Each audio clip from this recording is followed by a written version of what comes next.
Sonja Pototzki-Raymond, also known as Sonya the Search Queen, is a best-selling author, award-winning businesswoman, 2025 40 Under 40 winner, CEO, Google search expert, keynote speaker, and fertility advocate. A force to be reckoned with, Sonya founded the Search Republic in 2018 and has helped generate over $700 million in sales for her clients. Today, her agency is one of Australia's most in-demand Google-accredited digital agencies with a global footprint and active client waitlist. Her debut book, The Search for Resilience, quickly became an Amazon #1 bestseller across 7 categories. Sonya, I am so excited to have you on the show today. Oh, thank you for having me. Really appreciate that. I'm so excited because I feel like there is so much that I love about you as a person and your story and your journey. And we were talking before we started recording that this could go in so many different places, and there's just so much juiciness to your journey. But I think something that will resonate with our listeners is if you can share a little bit about how your evolution and your healing journey really contributed to your business, because I often think that people see them as separate. It's like, this is my healing journey, this is my personal life, and here's my business over here. Absolutely.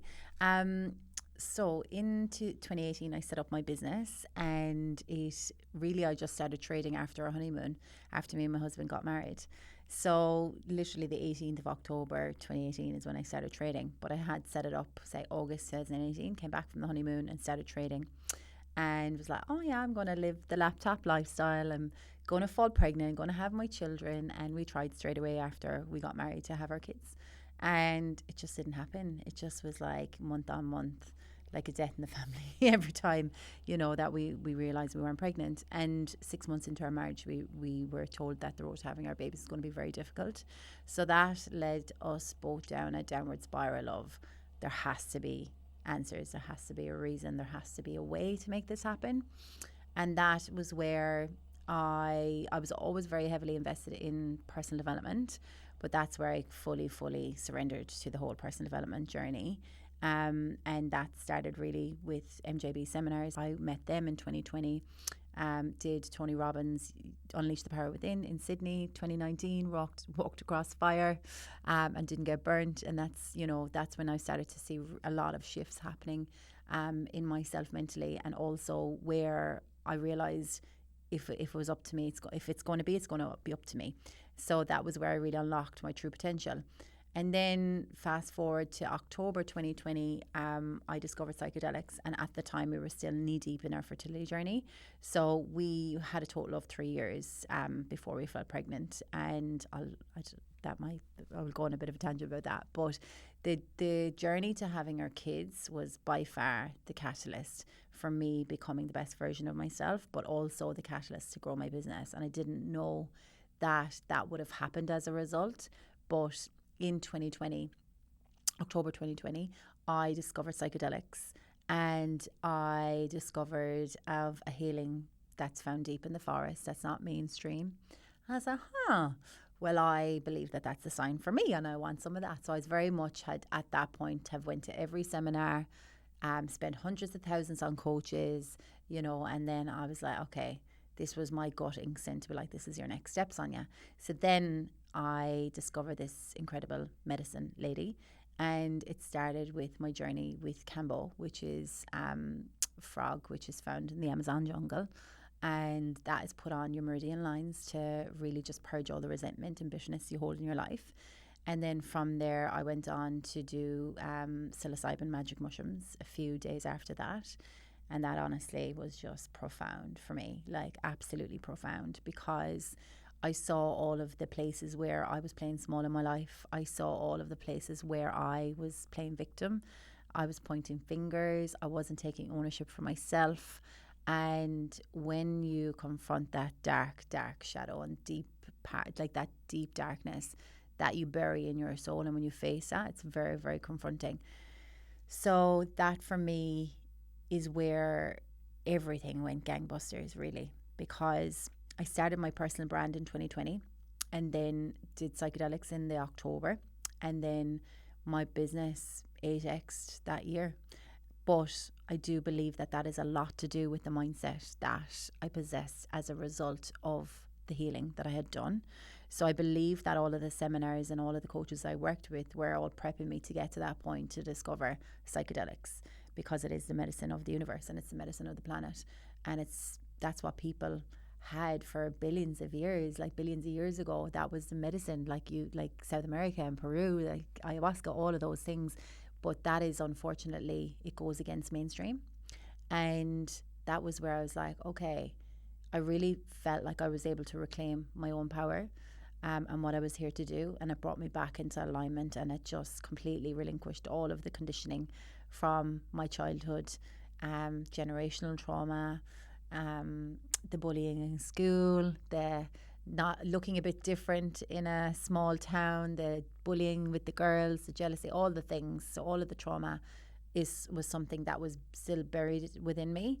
So I had to face that and confront that head on. And in all honesty, the fertility journey for me was by far the hardest thing I've ever went through, but the best thing I've ever done. Because if I had my time back again, would I have wanted to conceive my babies any other way? No, because the person I've become as a result of that is the person I'm very proud to be, and the proud mom that I am to my two girls. And you know, I just think that through the journey of fertility, I was able to reclaim all of my power and own all parts of myself that I had fragmented throughout my trauma, in my earlier years, and also through business as well. Like, business is your ultimate personal development journey. It's a spiritual journey, and that's why it is so hard, because you have to confront the limiting beliefs. You have to confront where the areas you're playing small, because it's up to you and you can't blame anyone, you know.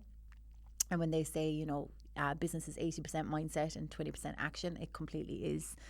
And that for me was like very confronting. So when you heal the pain and the trauma, it's no surprise that magic just starts to happen and everything comes in your way. So yeah. Wow. Oh my gosh. I love that. So I feel like there's so many parallels in what you were saying about your journey, to my journey of investing so heavily in your personal development and then landing on plant medicine. So the first thing you did was combo, and what did you go through? A lot of purging, and did you do that in prep for the psilocybin? Yes. So you knew that you were going to do the psilocybin a couple of days later. Yeah.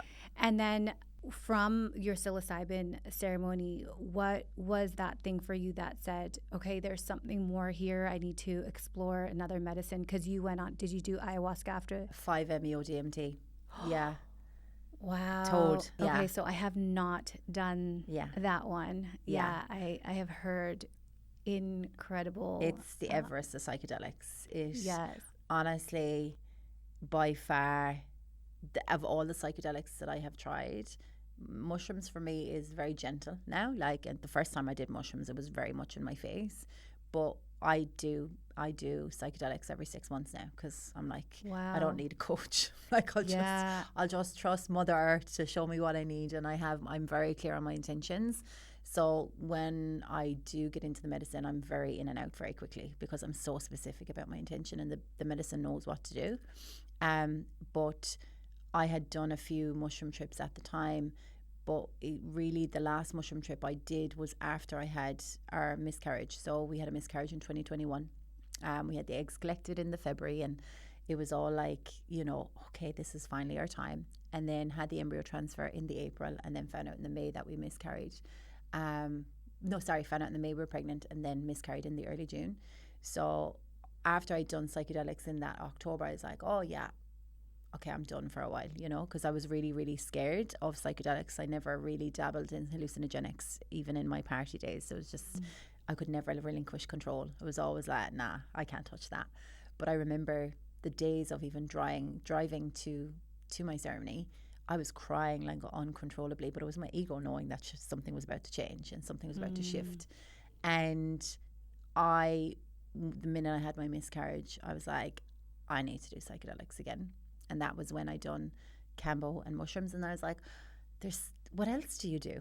And then that was when I got really curious, and then 5-MeO DMT. And I'm glad that nobody told me about it before I did it, because I probably wouldn't have done it back then, because it is hands down the scariest thing I have ever done. That's funny that you say that, because one of my friends, she's also on the show, Dr. Shelley. She facilitates Campo in Costa Rica. Yeah. And she's an amazing woman. But one of the things that she told me about that was that when she did it, that her husband and her shaman were, next to her.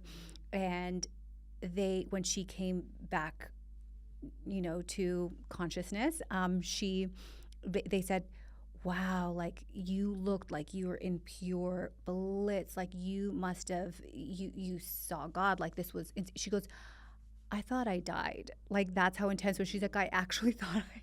Yeah. So, and I've never heard of that level of intensity with a medicine before. Yeah, and that is exactly it. You witness what it's like to die. You think you are dead. Well, then that's probably an ego death. So there's a part of you that is actually dying in real time. This illusion of who you thought you were. Yeah, absolutely. It's the ego. The ego collapses completely. So I remember dissolving into the bed, and then I became one with the universe. I am the universe, and the universe is me, and it's all connected, and we are all one. And the more that we bitch and moan and complain about shit, is just, it takes us further and further from our truth, because it all starts with us. It's all within us. Everything that ever is and ever will be is within us. We are all connected, and I think so few people in this day and age understand that, and I can understand why, because we're all conditioned to believe we're separate, and we absolutely aren't. We are all part of the collective field that binds us all together, and that divine source energy that's in everyone is absolutely something that you can't visually see, but you can feel it. And when we talk about energy, you can feel somebody's energy when they walk into a room. You can feel it, but just because people can't see electricity doesn't mean it's not real. Exactly. And I believe that we are in the dawn of the age of Aquarius. So I believe we're in a time that's calling for mass awakening and mass evolution of consciousness, and people are starting to wake up. And I believe the reason why I discovered psychedelics was to discover how to become the best version of myself, so I could learn how to parent myself first before I was able to be a mom. But at the same time, I believe the reason why I speak so openly about psychedelics is because there is another way. Now, full disclosure and full disclaimer, I don't recommend everybody do psychedelics. It needs to be with a trained shaman, and my medicine woman has trained for 10 years in the Amazon and Peru and Brazil and all of that. So is she here? She is, yeah. Yes. Oh my gosh, do we have the same medicine woman? Do we have the same shaman? Maybe. We'll talk later. We'll talk off camera. Because I'm like, this sounds awful lot like my shaman. Yes. Oh wow. Okay. Yeah, but I'm going to do ayahuasca actually in January for the first time. Amazing. So I've not done ayahuasca before, medicine. but I feel like I'm called to do that. But when it comes to psychedelics, it's something that you need to be willing to see the darkness, and the darkness is very terrifying. And unless you've done a lot of personal development work and it's prepped you to that point, I don't recommend psychedelics for just anyone, because you need to be ready to meet yourself, and you will meet yourself in the fire. I love that. I love the way that you phrase that, because I could not agree more. So I think that some people think it's like the answer, but if you are not already at least attempting to take responsibility for your life, basically plant medicine will amplify whatever you are. So you already came in as a vessel being like, I am ready for this healing. I'm ready to take responsibility. I'm ready to grow. That is a clean container that's now, it's going to be elevated. The plant medicine will help you heal. But if you come in with a ton of resistance you're coming in with, this is going to magically make my life a miracle, like, and you have like unrealistic expectations, I don't know what that journey is going to look like for you. And, there's people that do plant medicine and come out so disappointed. I'm like, so disappointed in what? You got to see aspects of yourself that, like you said, you weren't willing to see. But with that knowledge, when we go into the plant medicine experience, it's like Source will give us all of the insights. It's like, well, let us see our past. Well, let us see why we had that pattern. We'll get to see the pain.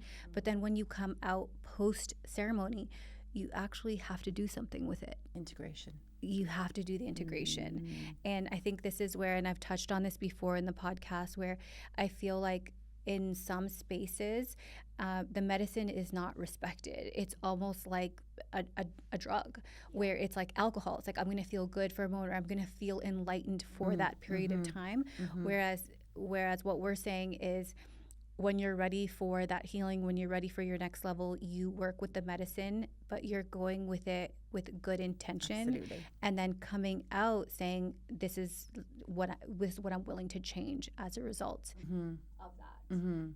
And that is the most confronting piece, because it's very hard to change. But the medicine gives you gifts, and those gifts that it gives you, if you do something with that, life will never be the same.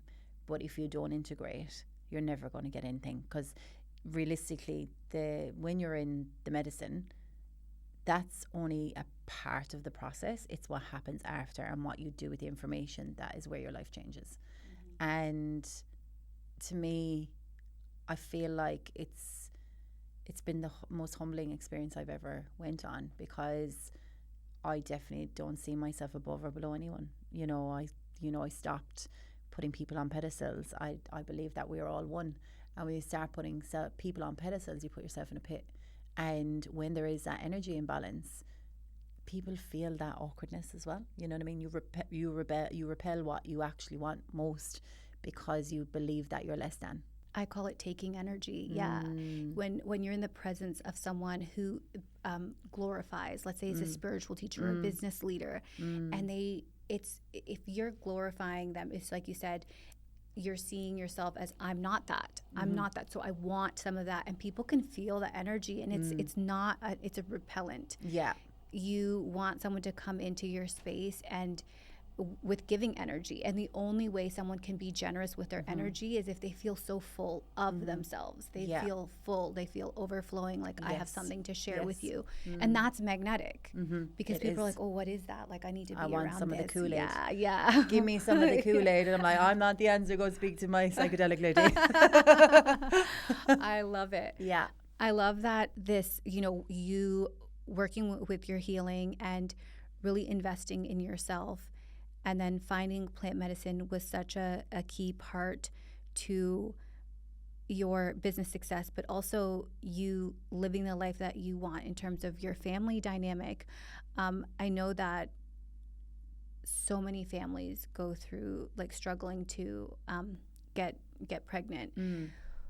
How do you feel the medicine helped you, like, navigate that? Like, did you have any feelings of, like, why isn't this happening for us? Like, what have we done wrong? Like, what was that? Can you walk us through? I'm just thinking for somebody who is maybe navigating this now. Absolutely. Well, the reality is, when there's a couple trying to conceive, it's both parties that need to step up. And what I found is that I was doing a lot of the work myself, and hubby was saying all the right things and telling me what I wanted to hear. And then we got to that turning point after the miscarriage, where it was like a line in the sand moment, and it was like a point of no return. And he was like, I think I need to do this. And I'm like, I think you do too. And then he went and done, his first trip was 5-MeO, because yes, he was so in his own pain and his own trauma that was the first step. The medicine woman was like, we need to break this straight away. And he came out of it, and I saw my husband in a completely different light. The stuff that he said to me was like, this was a missing piece. I believe when we do the next embryo transfer, that's our time. I know for a fact. Like, I see our daughter, is what he saw in his trip, And we had an embryo transfer a month after his trip, and that was Sage. Wow. Oh my gosh. So when we think about, like, I'm trying to do everything to make it happen, yes, there is that, and you do fall into that victimhood. But if both parents aren't on the same page, that baby is not going to come, because both parents need to be on the same page and the same intention. And if one's growing and the other one isn't, well, then if you're not growing together, you're growing apart, So and the insights that you get with psychedelics, it's something that is so foreign to this world, because we are conditioned to believe we need a pill, pop a pill if you feel bad, if you feel sad, talk therapy, I'm sorry, whatever where floats your boat. But like, if you want to keep talking about your problems, it's never going to go away, because you keep talking about the same thing. You need something to actually, jam a screwdriver in the recording to stop you rehashing the same stories you tell yourself, Absolutely. I think that I love that. I think that's also why for men they can have such a profound breakthrough, because the masculine is a lot more in their head. They're logical, they're thinking, they're looking out for danger. And so their programming is so solidified. So they can go talk to a therapist, they can go work with a coach. But again, we're working at the mind level. We're talking about somatic stuff. We're talking about quantum. We're talking like spiritual, which is just so much more of who we are. And so we're trying to address these really systemic, like, ancestral stuff that we've been carrying for how many lives. That's not our stuff to carry. Exactly. But we're trying to do it through like reading a book or doing a meditation here. And it's not that those aren't good practices, because I advocate for those, and you should definitely do those. But when you have tried those things and you're not breaking through, sometimes you need to bypass the mind, because the mind has this guard. There's like this little guard in front of the mind that's like, no, we're not buying into this woo-woo crap. Like we're not letting this in. And so the medicine, you have no choice.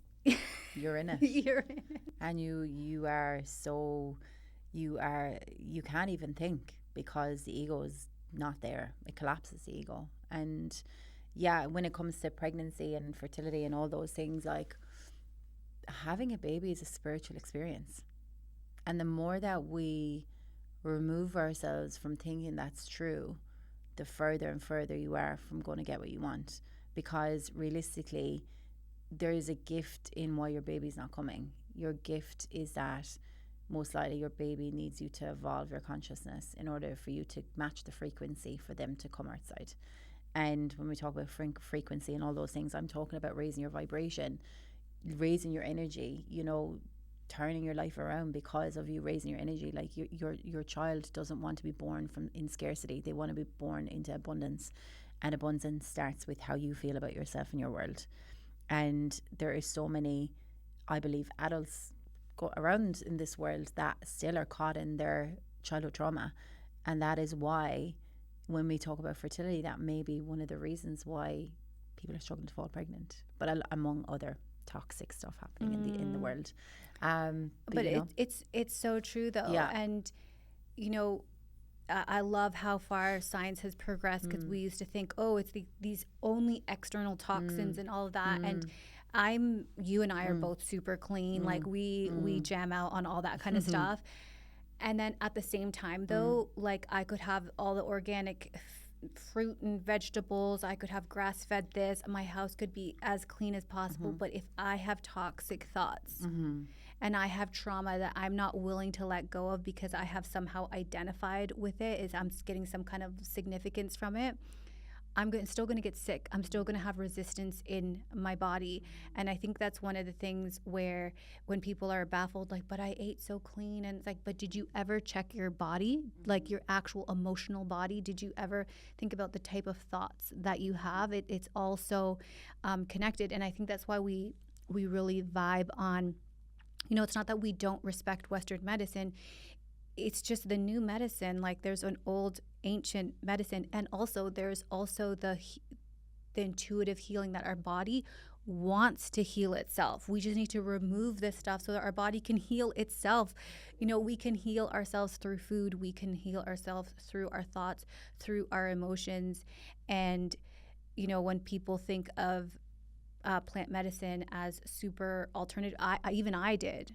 My husband was the one that introduced it to me. He couldn't believe. He's like, "You're Peruvian, you've never heard of ayahuasca?" I'm like, I had no idea. What is it, right?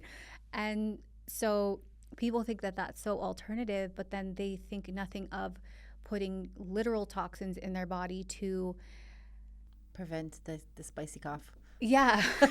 Or, like they're saying, Yeah. I'm really addressing a symptom, never going to the cause. And usually the cause is something emotional, Yes. which is crazy. So how I like to look at it is when we work with medicine and when we do this deep emotional work too, it's not just the medicine, it's it's in tandem.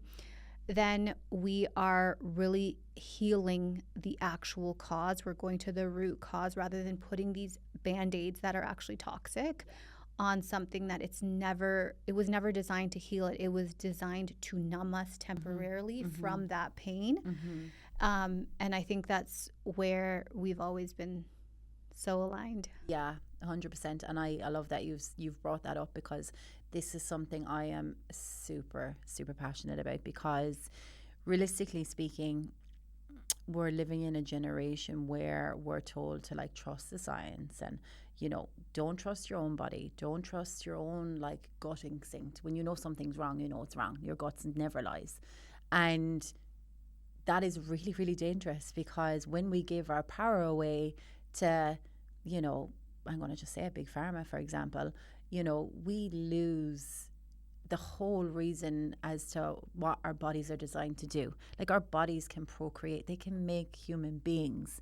If our bodies can make human beings, they can heal themselves. And if that you have a scar or if you have a cut, it heals itself. You don't need toxic foreign substances entering into your body to help you, right, to heal.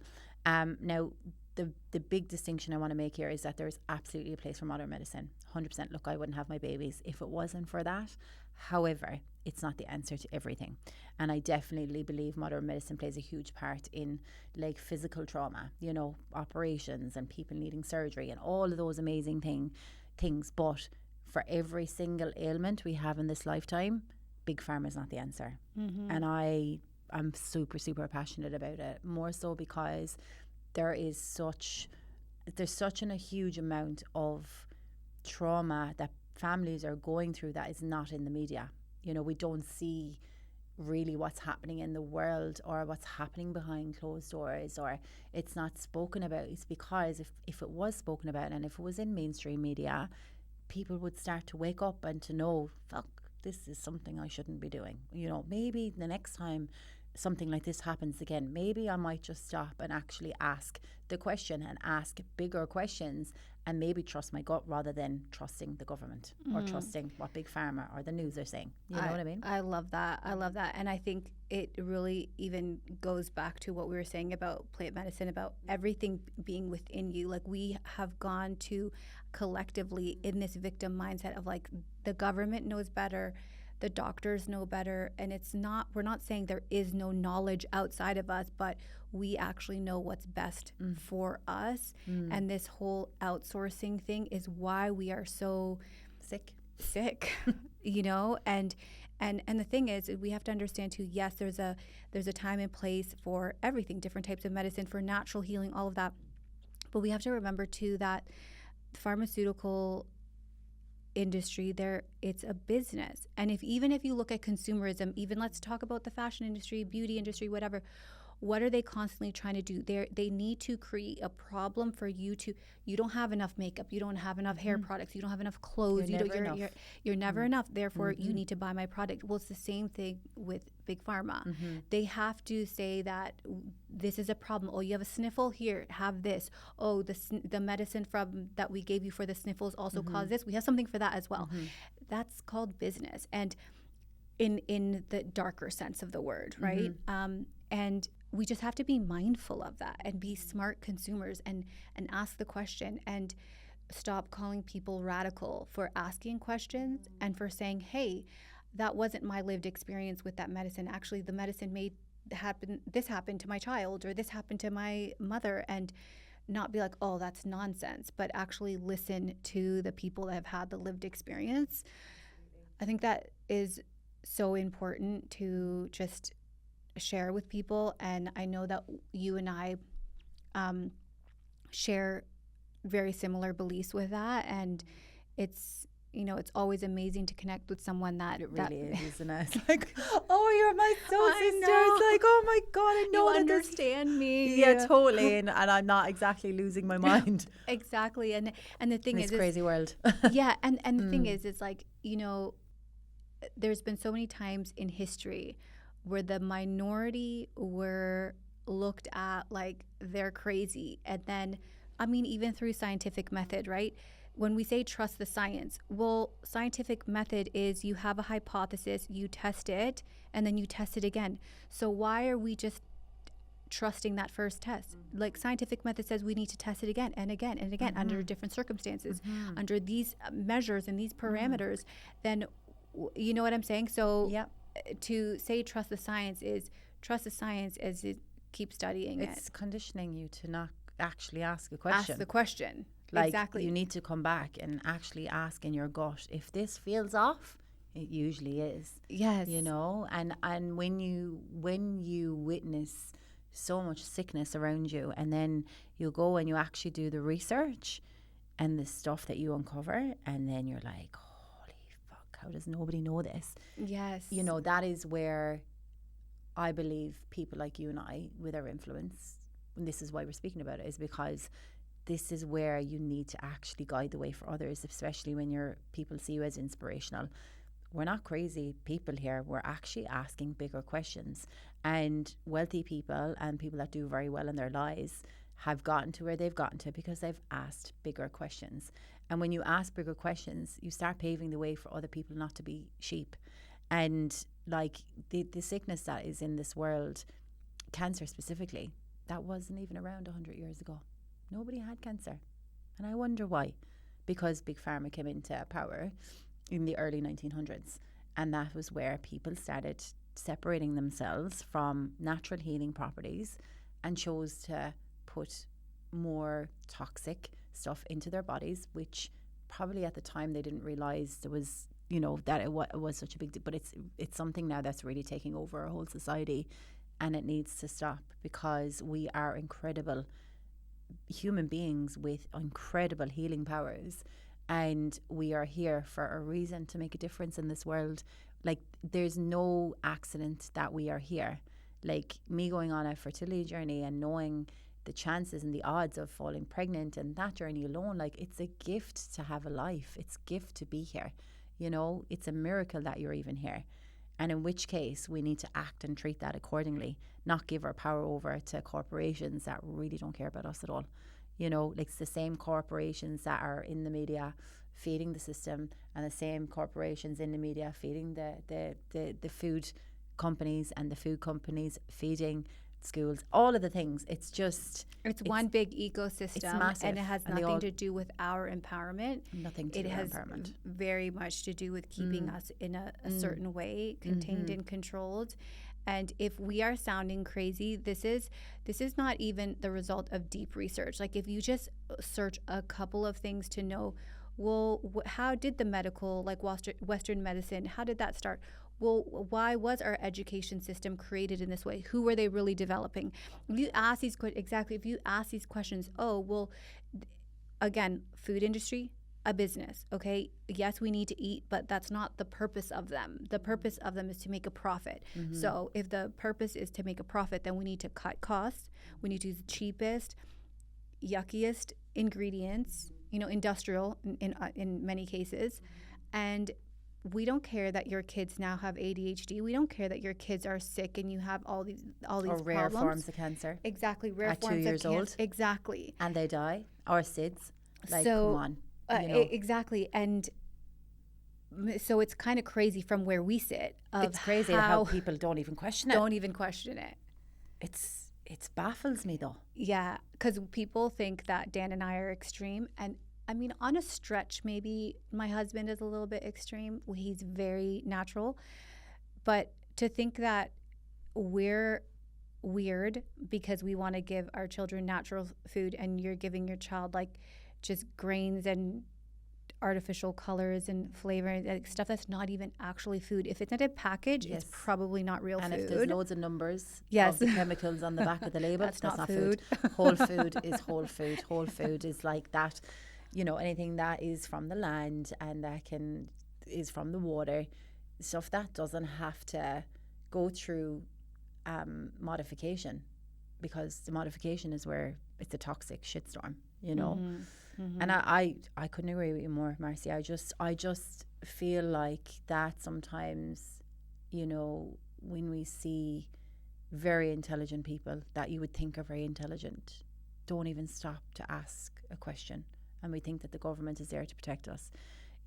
Like, what's the newest thing that this government is talking about now? The digital ID around social media and for under 16s, and our whole philosophy as a government is to make let kids be kids. It's the parents' job to do that. Firstly, the government doesn't care. The government there's a problem that's created, and it's like, oh, this is such a problem. Yes, of course it is. Social media is not great for kids, but you as a parent, that is your responsibility to make sure. It's their prerogative. Yeah, 100%. It's your responsibility to protect your child at all costs. It's not the government's responsibility to do that. So straight away, we're shifting our power to say, oh yeah, the government actually really cares about our kids. Well, babe, it was the same thing in 2020 with our health, right? And again, it's like you only need to ask one question to go, oh, are something that is really required, a medicine that is so required, does it need a multiple billion-dollar campaign to convince the public, are we that dumb that we're not going to take a medicine that we don't need because we're all dying? Like, no, it was propaganda. Completely. And the fact that we still can't see it, and like now, like 5 years later, there's still people who, are like, I can't believe you don't get your XYZ shot. Like, excuse me? Like, you must not be looking at the same data. So it's so interesting. I love our conversation because when we first sat down, I was like, girl, I need to know about the SEO. All about Google. I'm like, okay, I can talk about that if you want to, no problem. I love it. But this is obviously getting the two of us in one room to talk about this stuff, because we have shared so many of the same beliefs because both our kids went to the same home daycare as well, and to get on this podcast obviously was meant to go this way. Yeah. So like, bitches, wake up. Absolutely. And I agree with you. What you're saying is like, we have a responsibility, because I think there's so many people that do think like us, but would never be too afraid to say anything. Say it on a microphone. No. Because there's going to be judgment. There's going to be people that think that we're crazy. And I'm okay with that. Like, I'm okay with your worldview thinking that I'm crazy because I like to live from the earth and trust the earth more than a chemical. Like, I'm okay with that. But can you even just hear like how that sounds completely perfect? But if you think about it, like, we want to trust the earth because we like, that is natural. We are our Mother Earth. We are organic. The earth is organic. Totally. It's wild. I know. Yeah. I know. But then we're like, oh yeah, but no, trust the science, trust the doctors. I'm like, no, love. Like, that's, to me it doesn't sound crazy, but I also want to say that I love when people think I'm crazy, because that means that I'm embracing all of my uniqueness. Because just on that, we're not conditioned. We have been conditioned to feel like we all need to be the same, look the same, like uniforms in schools. I mean, come on, like, we all need to blend in with the crowd. We don't stand out, because when we stand out, we get reprimanded. Just like having a business, you be reprimanded. I mean, school was developed, and the whole curriculum was by John D. Rockefeller, and that was all to do with creating a nation of workers, not free critical thinkers, because they couldn't be controlled if they're critical thinkers. And now we're in this like massive difference, I suppose, in this lifetime, where we have all the tech and we have all of the AI and everything that's happening, but we're becoming more and more soulless by how much power we're abandoning our own souls by giving it our power away. And what an insult to your creator, or like your source energy. Like, what an insult. You have everything you need within you. You do not need anyone to tell you how you should think, feel, or act. That is what you're here to do. And the more that we think somebody else needs to tell us how to behave in this world, that's where you've lost. You need to reclaim your power. And in the times that we're in, the dawn of the age of Aquarius, this is why everybody's finding things very, very hard in life. And the people that find things very hard in life is because they're ignoring the signs that the universe is trying to show them. Because when we ignore those signs, we're going to get a massive sledgehammer over the head, only a matter of time until we wake up and actually get the lesson that we're meant to learn. And right now, people are going through really tumultuous stuff because we're at that dawn of the age of Aquarius, in which case, if you're not going to evolve in your consciousness or how you think, that's why life is getting really hard. So maybe surrender and ask for your questions and start to follow the breadcrumbs about what life is trying to show you. Oh, it's like a little bow on top. Like, I love that. I have a dream. I love that. No, but I just agree with everything that you shared. It really is. I think there's a lot of structures, we've seen them crumbling, and even in the spiritual world, we're seeing that. And when we were talking about like the outsourcing, we did this outsourcing to like the shamans and the spiritual gurus, even the online spiritual gurus. And I think that's all falling away. We're getting to see that these people are just human, and that, the light that you saw in them already exists within you. Otherwise, you wouldn't be able to recognize it. Completely. And I just think that's so important. And I'm so grateful that we had this conversation. I feel like we need to continue this another time and actually talk about like the business side of things. But I love this because we were both so passionate about how we live our lives, which we know is, people might think is alternative, but I think that we are very happy, very fulfilled women who are living our purpose. And the only way that we were able to do that is by getting over ourselves over and over again, and allowing those ego deaths to happen, and getting to a point where we're like, you know what, I'm okay with speaking my truth, and those who are willing to hear my message will hear it, and those who it's not for will reject it, and we're so fine with that. Absolutely. And a lot to do with that, as well as, when you speak your truth and people can see all of the writing on the wall or all of the evidence, people will still reject it because it goes against what they believe, which is the cognitive dissonance. And when we have cognitive dissonance, it means that we don't want to admit that we're wrong, and that is the ego. That exactly. needs That's to be literally the ego. Yeah. Yeah. Completely, Yeah. because there is so much evidence to support what we're saying. However, if people are choosing to live their lives the way they always have, well, they're not going to get a different result.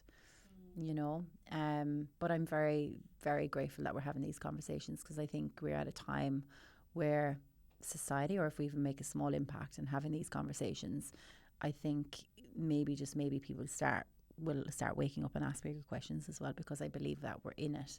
We are so in it, where people need to wake up before we lose everything. That's how Absolutely. I feel. Well, I just want to acknowledge you and say thank you for sharing your heart. And I think that, with this awakening that we're having, people are not just choosing vendors and business partners and all of that based on skill set alone, because there's so many skilled people in every industry. More and more people are choosing value alignment. When it came to this podcast, I had so many people reach out, refer other people, and it was either it was going to be value aligned for me, or it wasn't going to happen, because this is a platform where if I'm showcasing someone, it's like I'm putting a stamp on their values as well. And I think that more and more people are going to be operating in that way. I mean, even when it comes to any kind of vendor that I hire, if there's some integrity there and I see them doing the right thing in whatever capacity, whether it's they're giving back or they're speaking truth or they're advocating for people, I'm so much more willing, like, oh, they cost more, I don't even care. I'm going to go with them because they're it's not just about the business, it's about the soul behind the business. Completely. It's the legacy. It's the legacy. And I couldn't agree more, because how I've grown my business is based on values. And my values are trust, respect, loyalty, integrity. They're not just my business values, they're my personal values. So friendships, I hire team, they have to uphold those values. I take on clients, they have to uphold those values. If they don't, they get cut loose. You know, I've let go of clients where they might have 3 of the 4 values, but there's always, I'm like, we'll just see how they go. And if it doesn't work, I let people go like that out of my life. And the same applies to anyone in my life. I'm like, if I see anyone that's not doing the right thing, or, you know, if I feel like I can't trust, so trust is a big one for me. It takes me a long time to trust anyone, because I believe there's a lot of people that can talk the talk, but unless you're willing to walk the walk, that's where we can see that if I can trust you or not. That's where I'm at, you know. But yeah, like building a business and having a personal brand like we both do, you know, you want people to be able to want to do business with you because of who you are, not because of what you do. And people feel that with how you show up and how you present yourself, and like having these difficult conversations that isn't just the same entertaining stuff that you'll see online. Like, this is really hardcore life, or like life shattering questions that we've both asked in life, you know. But I believe that going through trauma as young in my childhood, I believe has also paved the way. I speak about all of this in the book, by the way, if anybody wants to know. So yeah, I speak massively about psychedelics in it, and generational trauma, childhood trauma, grief, fertility, building a business of 7 figures, all of the things, all of the mistakes that I've made, the choices that I've made. But I do feel like that it all happens to lead you home to yourself.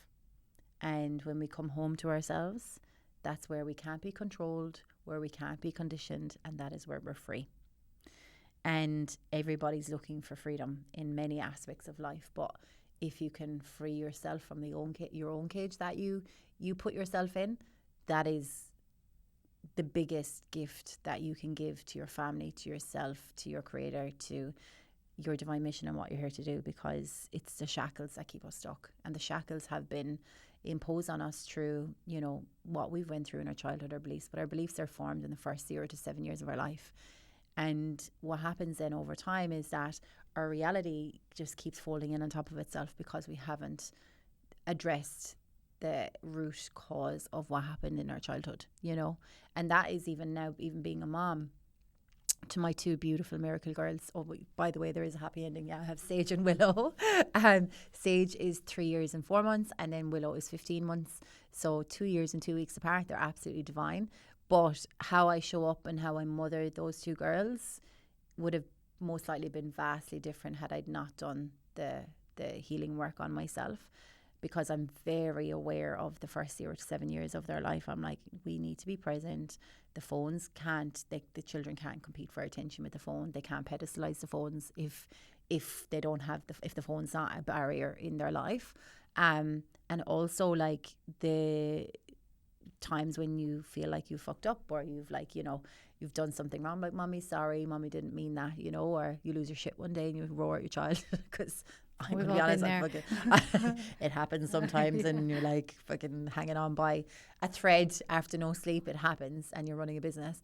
You know, it's very important to say sorry, and, you know, showing your kids that it's okay to be this is what it means to be human. It's okay to make mistakes, and it's okay not to be perfect, and it's okay not to fit in, and it's okay to ask big questions, and it's okay to express how you're feeling. And it's okay and it's safe to express the full range of emotions, from really happy to really sad. And it's very much okay to yearn for hugs and kisses, and never deny kids from that. You know what I'm trying to say? Not that I wasn't denied any of that, but I certainly had to overcome a lot of abandonment issues with my own dad, because my own dad left when I was 7 years old. And that really cut me deep, massively, growing up. And I believe the fertility journey for me was for me to really heal that pain with my dad, because it was that worthiness wound that he left. So for me to navigate my own way of becoming free and feeling worthy for everything that life has to offer has been the most fulfilling journey of all, because I don't hold grudges with anyone. I just believe, you know, they often say, you know, you often hear that saying that, you know, when you're holding anger, bitterness and resentment, it's like you're wanting something bad to happen to somebody else, but you're the one that's holding the fire, and you're the one that's getting burned. You're the one that's drinking the poison. Yes. Yeah. You just have to let it go, you know. So yeah, I speak about all of that in the book. And you know, it's my whole life story, and it's something that I'm really proud of. But what fascinates me the most is that this book is going to outlive me, and that it can be passed down for generations to come, knowing what I stood for and being the chain breaker for that generational trauma. Because my dad also came from war times. My dad's parents father was a soldier for Hitler, and his mom was also lost her family in the war. And then, you know, they met in war times, and that was passed down to my dad, and he never knew we was never shown how to be an adult because it was just trauma handed down. And I, unfortunately, was the one that got burned massively from the trauma that was handed down, you know. Well, I was just going to say that you were the one. So you were the one in that whole lineage. So your grandparents, like that trauma, it's severe. We're not talking like little T, we're talking big T trauma. And then passing it down to your father, who, of course, then would have none of the tools that we have. No. And then passed it down to you, where you got to be the one that's going to say, like, I'm ending this generational trauma here and now. And I think there's a lot of people that feel like they are the one. I felt like I was the same, came from a lot of trauma as well. And just like deciding that you are the one, you don't have to pass that down to your children. Your children, your girls are now going to know what it feels like to be safe, loved, adored, and worthy. The big one is worthy. Absolutely. Absolutely. And that I 100% believe that was me. I was here to be that chain breaker. And I believe the fertility journey was exactly that, to really shatter all of that stuff, all of that pain, and finally deal with it, you know, because you know, if we don't deal with our trauma, you just hand it down, and your kids will mirror back all of your unloved parts, and that is triggering. It's so triggering. You know, like I love how you've reframed though, because I you know, there's so many people that struggle with fertility, and I love that you've reframed that to that was your catalyst, or one of the catalysts that really helped you quantum leap as a human being. Like you expanded who you were as a result of this, rather than being like, oh, this happened to me and it was so hard. Because there's still people, like, even though they've now had children, who, like, this is like the worst thing that they've ever been through. The way that you framed it, you speak about it with such a growth mindset, with such a level of consciousness. We're talking like 5D consciousness, because you didn't see it like that. You see it as like it was an invitation for you to, and it wasn't like, oh, I survived that. It's like, that made me who I am. I'm now a better mother because of everything that I went through that journey, and who I evolved to now. Like, you're only seeing the positive, and I think that's one of the most, the best qualities that we can have as a human, is if you the ability to reframe really hard things and find the best in it, or at least a silver lining in it. I think that is so powerful, and people who have that kind of mindset, they're going to win.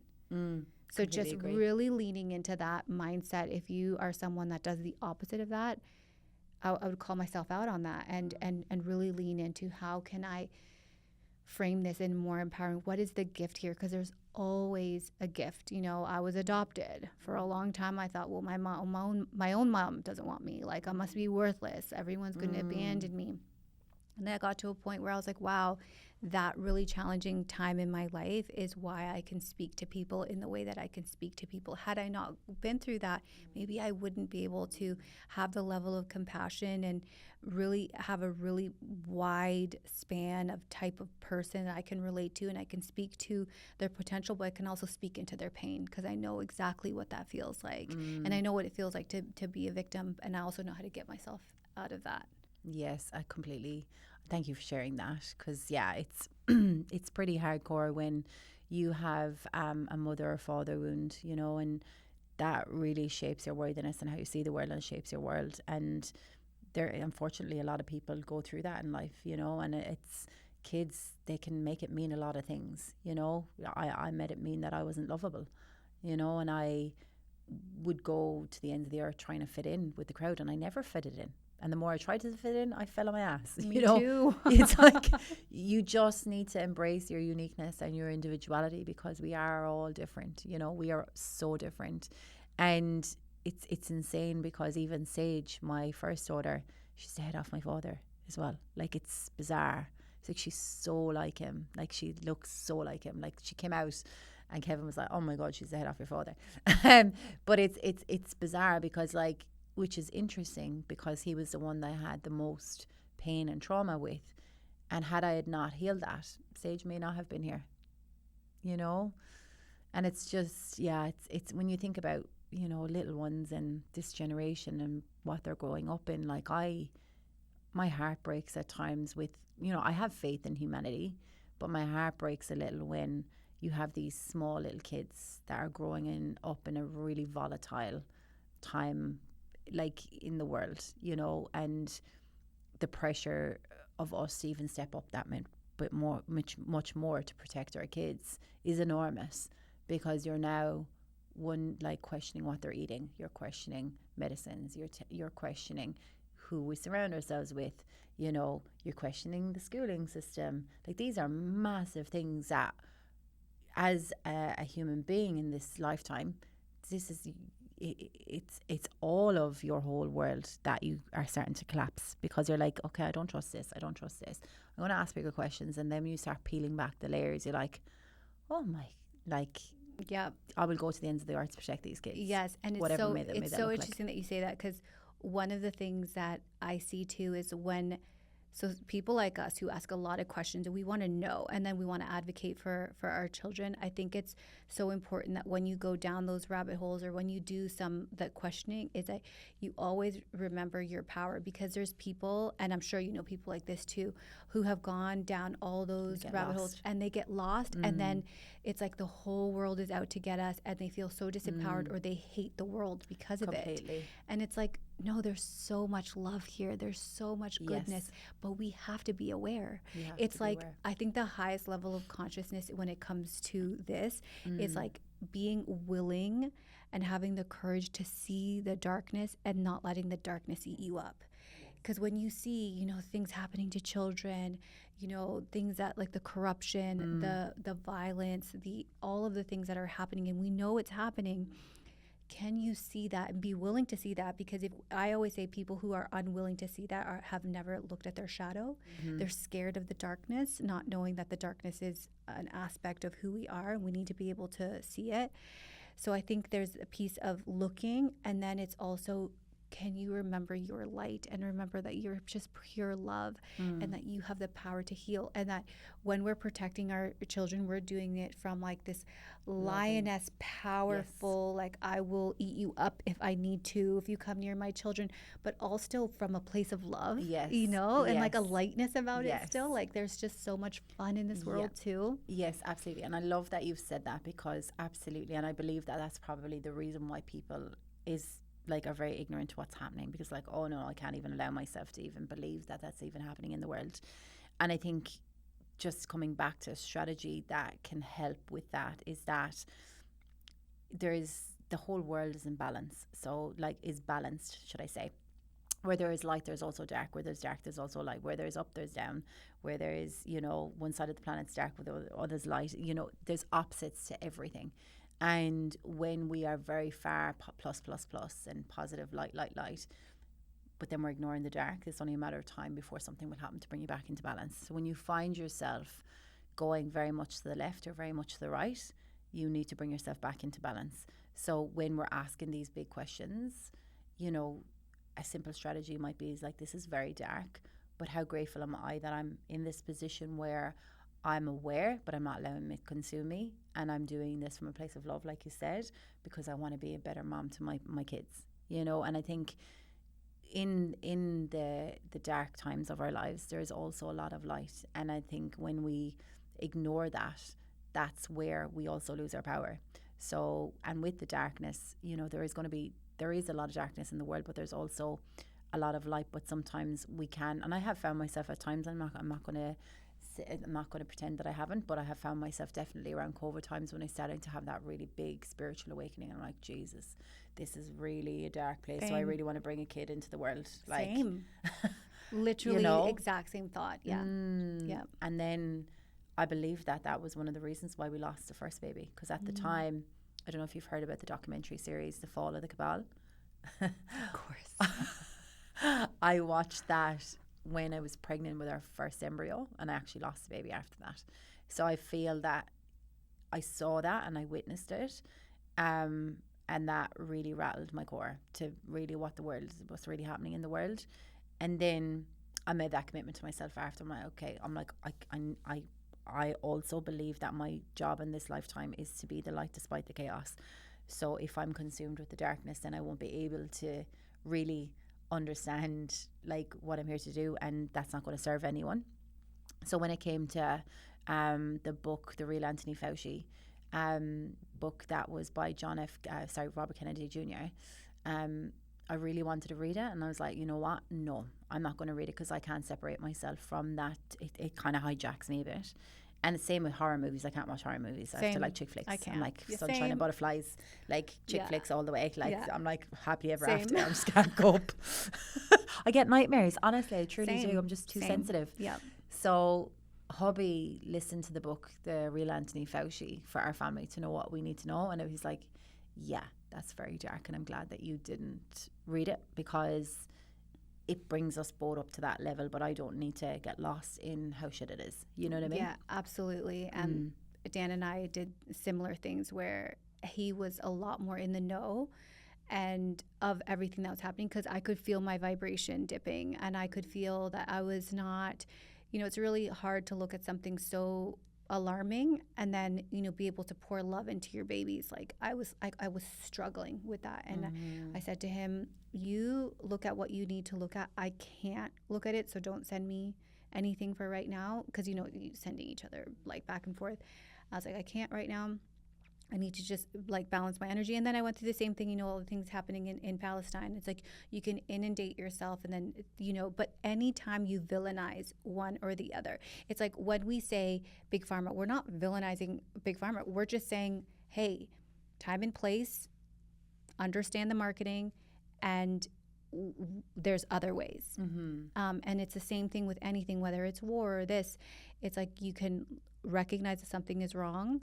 But the moment that we get into a frequency of hate or, like revenge, now we're like, that's exactly what, if you believe in light and dark, like say good and evil, that's what evil wants. Evil wants us to buy into that, wants us to.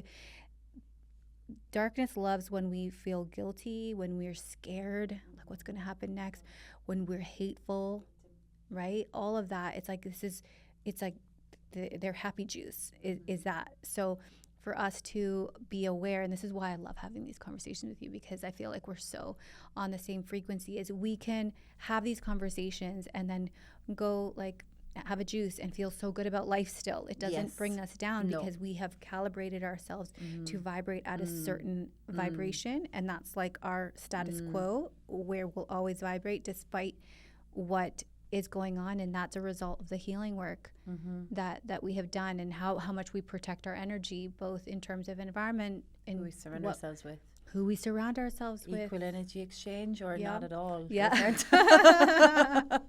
Amen.